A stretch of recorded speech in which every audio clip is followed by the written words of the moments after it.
belirlep ketin keledi. Kırgızstanımыздın 15 oktyabrda men öyle eң негизги көптөн күткөн bir 10 жылдын bir жылдыз açılайын деп турат. Элибиздин мамлекетибиздин тагдырын саясатчылар эмес, мына бүгүнкү ушул залда катышып отурган карапайым сиздер чечесиздер.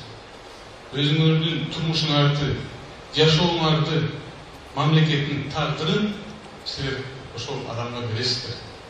Мен ойлойм, урматтуу кыргызстандыктар, убакыт келди го деп ойлойм. Убакыт келди го. Жаңы муундан адамдар келиш керек. Жаңы көз караштан адамдар келиш керек. Аксакалдарды сөз урмат менен төргө чыгаралым. Бирок 21-жылдагы жашоо турмушта жакшы жүргөн адамдар келиш керек.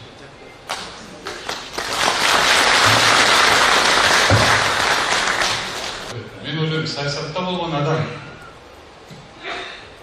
бул кечиримдүү болуш керек.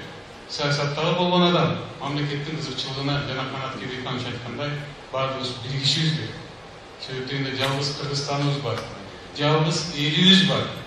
Саясатта болгон адамдар ушул убакытта, ушул мезгилде биригип туруп, бир ушу элибиздин жүгүбүздү көтөрсөк, бул көрөгөчтүктү көрсөтөт.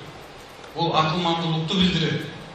Бүгүнкү биздин Кыргызстаныбыздагы саясий демократиянын өнүгүүнүн эң мен ойлойм, ушу болгон Советтер Союзунда болгон өлкөлөрдүн мындай чокусунда жүрөбүз да.